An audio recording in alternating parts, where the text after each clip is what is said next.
take the money. I know as independent filmmakers, you just want to grab what you can and see what happens. But if you want to have a life as a filmmaker, you want to make your investors happy. Yeah, I mean, I think I'd not be able to get out of bed in the morning if I thought about how I haven't paid so many people back from the first film. But I mean, I think that all I can do moving forward as a filmmaker is continue to do good work that I can stand behind, because that's what Eric was saying. I mean, that's what they're investing in. They're investing in being a part of something that they are excited about and can believe in. And if you continue to kind of be that kind of filmmaker that you're promising them you are in a continuing way, that's all I can think I have control over as a filmmaker.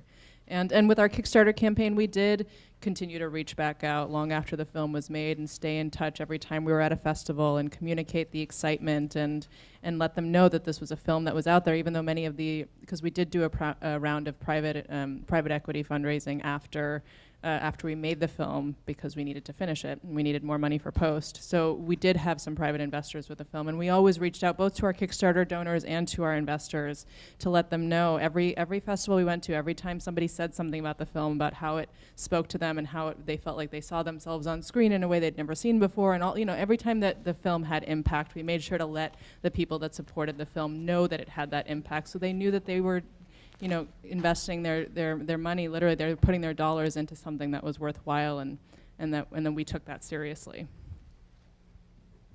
For me, I think a lot of the people that I've gotten favors from were not necessarily people that gave money, but crew. And so I feel like I've always kicked back, if I have a project or if I've heard about fighting for the people that have actually helped me and done work for free, is basically just remember to bring them work back.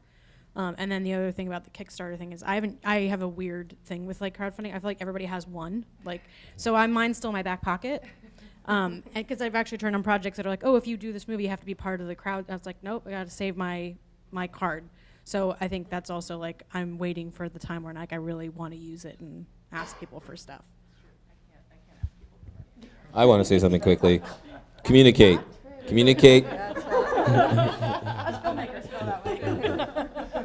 only thing I say is communicate. Whatever kind of funder they are, whether family, friends, whatever, communicate. Just if you don't have any money and you feel bad, don't hide from them. Just tell them the situation. It's not earning money, but we're doing this and we're going here and I'm doing that.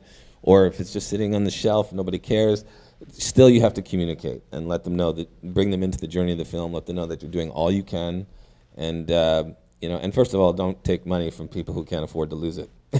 If you're private investors, especially if they're people you know, but communicate with them. That's really what they want most of all, to be part of your journey and to know that they aren't just being used and abused. Yeah, I'll also say if you're getting donations, thanking somebody immediately is crucial. A personal thank you, especially if you're doing crowdfunding, you can automate all of that, but you should still personally within 24 hours reach out and say, hey, Mom, thanks so much for donating $500. That's awesome. Also with grant makers typically will want you to report back to them. And so when you get a grant and you get a contract that's with a grant maker, just look at what their reporting requirements are so that you can track whatever they're asking you to track over the course of the year. Grants are typically pretty relaxed in the reporting requirements, and if you stray from what you said you were going to do, you just need to tell them that. But it's important to know, they want to know X, Y, and Z numbers related to your project, and that you're actually tracking that as you're going along so you don't get screwed at the end.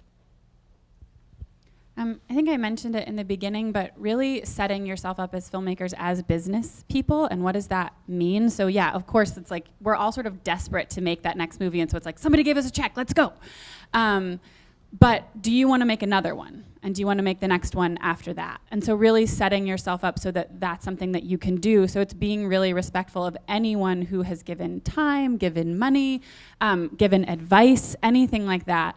And building that into your schedule, because that takes time. That's the admin, boring, kind of basic stuff that isn't the actual making of the movie, but makes it so you get to make another one. So building that into your schedule, making sure that your team understands that that's something that they need to be a part of, having producers on board who get that aspect of it as well, but just really crossing your T's and dotting your I's and saying thank you, it goes a really long way. I can't tell you how many people have run campaigns and I get an update, because I contribute to a lot of them, that say like, so sorry, haven't heard from us in a while.